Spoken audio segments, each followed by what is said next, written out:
पूरा मिट्टी का घर है ये। इधर बैठा है ठाकुर थान।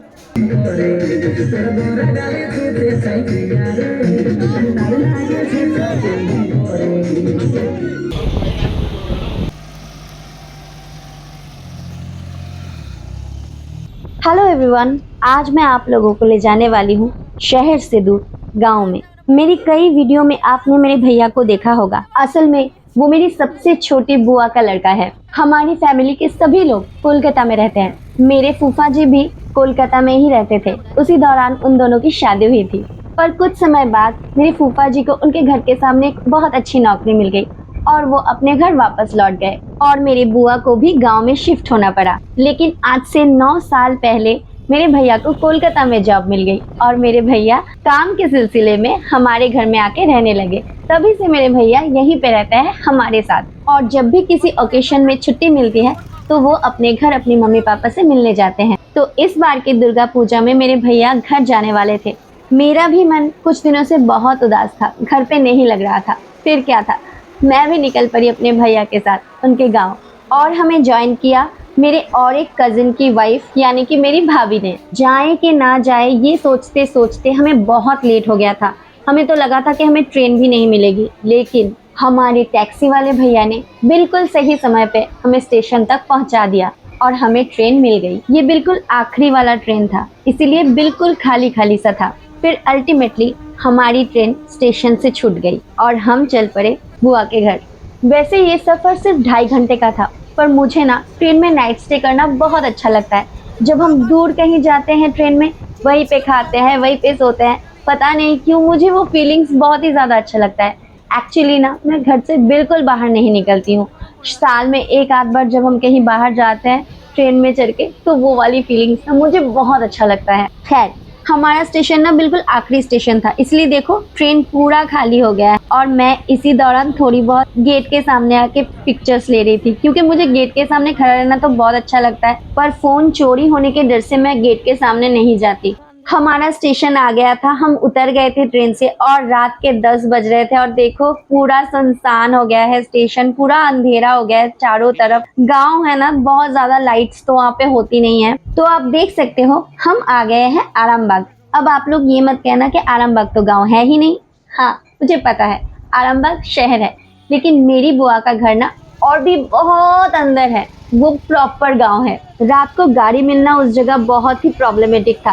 कोई भी उतना अंदर तक जाना नहीं चाहता था, इसीलिए पैसे भी बहुत बढ़ा चढ़ा के बोल रहे थे और भैया इसीलिए नेगोशिएट कर रहे थे।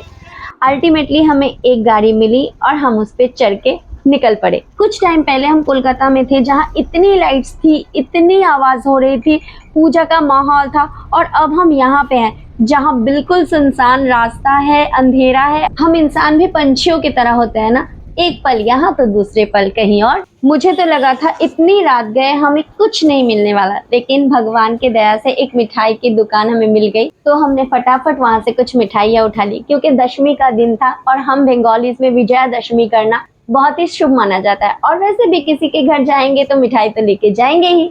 गाड़ी वाले भैया बहुत ही हड़बड़ी मचा रहे थे, तो हमने जल्दी से मिठाई पैकिंग की और गाड़ी में चढ़ गए।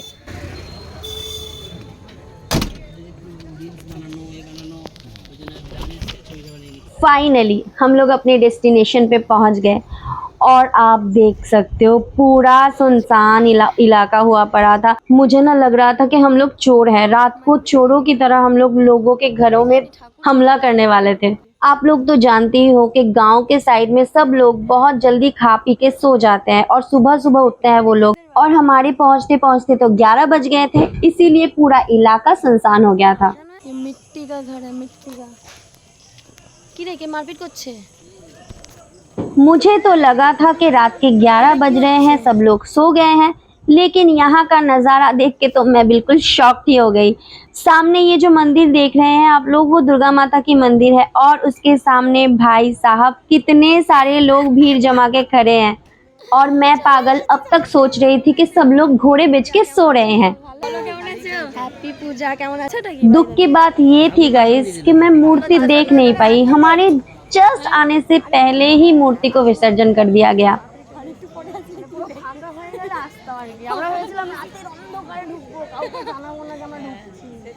तो लोग मोहब्बत ही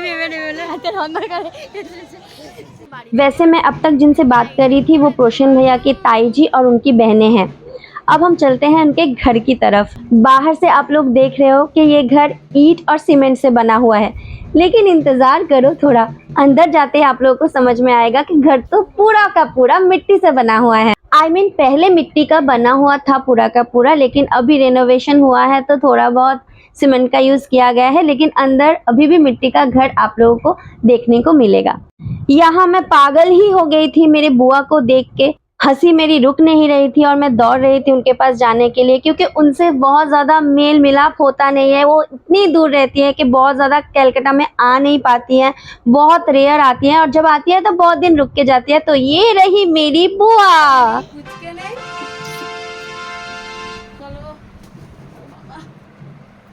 आयुष्मान भवो। बुआ से मिलने के बाद हम लोग एक एक करके सबसे मिलने लगे। एक्चुअली ना हमारी बुआ जॉइंट फैमिली में रहते हैं, पूरा बहुत बड़ा फैमिली है उनका। आज के ज़माने में ऐसा देखने को नहीं मिलता है, लेकिन हाँ बुआ का फैमिली बहुत बड़ा है। सारे लोग एक साथ रहते हैं, एक ही हांडी में खाना चढ़ता है उनका, तो बहुत अच्छा लगता है वहाँ जाने पर। तो मैं एक एक करके सबके रूम में जा रही थी और सबसे मिल रही थी और बातें कर रही थी।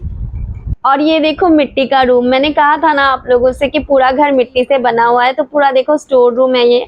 और ये एक भैया का बेटा है जो अकेले अकेले कुछ तो पढ़ाई लिखाई कर रहा था, मैंने उसका भी वीडियो निकाल लिया चुपके से। फिर हम लोग बाहर आ गए, क्योंकि ना बाहर बहुत कुछ चल रहा था। मतलब विसर्जन के बाद हम लोग विजयादशमी करते हैं ना, सब लोग पैर छू के बड़ों को प्रणाम करते हैं, बच्चों को प्यार देते हैं। तो यहाँ पे सब लोग एक दूसरे के पैर छू रहे थे, बच्चे बूढ़े सभी एक जगह पे थे, और सारे बच्चे बड़ों का पैर छू के आशीर्वाद ले रहे थे। इतना अच्छा लग रहा था वो एनवायरनमेंट, मुझे मैं क्या कहूँ। और मेरे भी पैर में आके सब लोग गिर रहे थे, जितने भी छोटे थे, मुझसे भी आशीर्वाद ले रहे थे। हालांकि वो लोग मुझे जानते तक नहीं थे, लेकिन फिर भी तो मुझे वो बहुत अच्छा लगा, बहुत अपनापन लगा मुझे उस चीज़ का।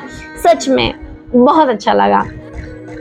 थोड़े टाइम के लिए तो मैं भूल ही गई थी कि मैं उदास भी थी। हाँ, मैं बहुत उदास थी, पता नहीं क्यों, लेकिन यहाँ पे आके ना सच में मुझे बहुत अच्छा लगने लगा। सबको देख के बहुत ही खुश हो रही थी मैं मन ही मन, पता नहीं क्यों। और आप देखो कितने सारे लोग हैं एक साथ मिलके सभी आशीर्वाद ले रहे हैं। मैं भी भैया के जो चाची हैं उनसे आशीर्वाद ले रही थी, ये उनकी छोटी चाची हैं। मेरी भाभी भी सबको प्रणाम कर रही थी जो बड़े हैं। फिर उन्होंने हमें वेलकम ड्रिंक दिया, जो कि नींबू पानी होता है, बहुत ही फेमस है वहाँ का। कोई भी जाता है ना तो नींबू पानी ही दिया जाता है वहाँ पे। और अब देखो मिट्टी की सीढ़ियाँ, आपने कभी देखी है ऐसी मिट्टी की सीढ़ियाँ? कमेंट बॉक्स में ज़रूर बताना। मैंने तो अपने बुआ के घर के अलावा और कहीं नहीं देखा है ऐसी मिट्टी की सीढ़ियाँ। और जब हम वहाँ चढ़ते हैं ना तो लगता है कि हम किसी गुफा में घुस रहे हैं, तो बहुत ही अच्छा लगता है मुझे ये। गुहाय ढुकছি, এই জায়গাটা মনে হয় গুহায় ঢুকছি। पूरा मिट्टी का घर है ये। ये देखो, এটা ठाकुर थान। और ये है मंदिर, कितना अनोखा है ना। लेकिन हाँ बस ऐसा ही है। फिर हम लोग चले गए जहाँ हम लोग स्टे करने वाले थे, भैया के ही रूम में। बुआ ऑलरेडी रूम को प्रिपेयर कर रही थी हमारे रहने के लिए, क्योंकि वहाँ मेरे बड़े भैया ही रहते हैं। बाय द वे मेरे बुआ के 2 लड़के हैं, छोटा वाला हमारे घर में रहता है और बड़े वाले को आप देखो पीछे खड़ा है। बहुत दूर से जर्नी करके आए थे, तो मेरे बुआ ने कहा कि तुम लोग थोड़ा रेस्ट ले लो। बैठ जाओ। तो हम लोगों ने थोड़ा रेस्ट लिया, थोड़े गप्पे मारे, चेंज किया और नीचे डिनर करने चले गए। यहाँ पे हम लोगों को खाना सर्व किया जा रहा है। आप लोग देख सकते हो कि कैसे शादी घर की तरह हम लोग लाइन लगा के बैठे हैं खाना। और ये देखो मेरे बगल में जो बैठे हैं ना, वो है मेरे फूफा जी। आप लोगों से बहुत आराम से मिलवाऊंगी, अभी तो कुछ कुछ दिखाई दे रहे हैं, तो ऐसे ही देख लो। मेरे फूफा जी ना जो भी खाने बैठते हैं उनके पास बैठ जाते हैं और देखते हैं कि सारे लोग ठीक से खाना खा रहे हैं या नहीं। मतलब उनके घर में आके कोई भूखा पेट नहीं रह सकता। फैमिली में इतने सारे मेंबर हैं कि सारे बैच में खाना खाते हैं। मतलब एक बैच उठता है तो दूसरा बैच बैठता है। देखो बीच में एक बड़ा सा बरामदा है, उसके इस तरफ कुछ लोग खाना खा रहे हैं, उस तरफ कुछ लोग खाना खा रहे हैं। यहाँ मेरे फूफा जी, मेरे बुआ और फूफा जी के जो भाई हैं वो खाना खा रहे थे। खाना खत्म करने के बाद हम लोग थोड़ा वॉक पे निकले थे बाहर, और वहां जाके हमने देखा कि मेरे बड़े भैया का जो एक डॉगी है उसे वो खाना खिला रहे थे। बाय द वे इसका नाम पॉम है, और ये जो छोटा सा घर आप देख रहे हैं ये पॉम के लिए बड़े भैया ने बनाया है। बहुत ज्यादा गेस्ट आने पर पॉम को दिक्कत होती है, इसीलिए उसके लिए स्पेशल इंतजाम किया गया है। खाना खिलाने के बाद भैया पॉम को ले गए पानी पिलाने। দেখি পুকুরটা জল খাচ্ছে।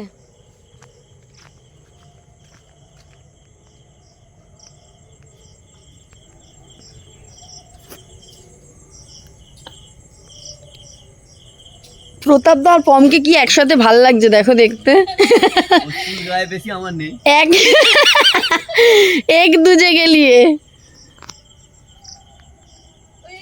अब आप लोगों को मैं अच्छे से मंदिर का दर्शन करवाती हूँ।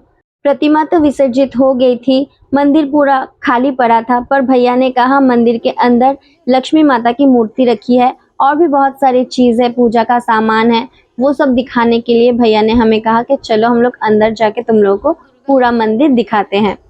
पर हमारे आते आते ये विसर्जन हो गई। इस मंदिर में सिर्फ दुर्गा पूजा ही नहीं होता, काली माता की भी पूजा होती है, लक्ष्मी माता की भी पूजा होती है। हमने मंदिर में एंटर किया, मंदिर काफ़ी ज़्यादा बड़ा था और बहुत ही सुंदर था। फिर हम अंदर गए तो देखा कि लक्ष्मी माता की मूर्ति रखी है और उसके पीछे और भी दो छोटे छोटे मूर्ति रखी है, जो कहा जाता है कि लक्ष्मी माता की दासियां हैं। और एक काली माता की भी मूर्ति तैयार हो रही थी, क्योंकि काली पूजा भी नज़दीक आ चुकी थी। তাই নাকি? এটা কালী ঠাকুর। আর পেছনে একটা দাসী আছে, পেছনে একটা দাসী আছে লক্ষ্মী ঠাকুরের।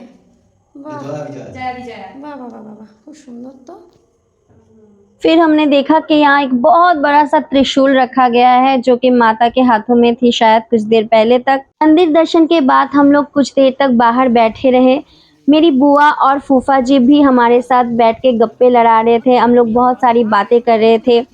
देर रात तक गप्पे लड़ाने के बाद हम लोग रूम में वापस आ गए, क्योंकि बहुत रात हो चुकी थी, हमें सोना था, सुबह उठना भी था, देखना भी था गांव कैसा है नहीं है। तो नेक्स्ट सुबह उठ के हमने क्या किया, क्या देखा, गांव में कहाँ कहाँ हम घूमे, ये सब देखने के लिए आप लोगों को मेरा नेक्स्ट वीडियो देखना पड़ेगा।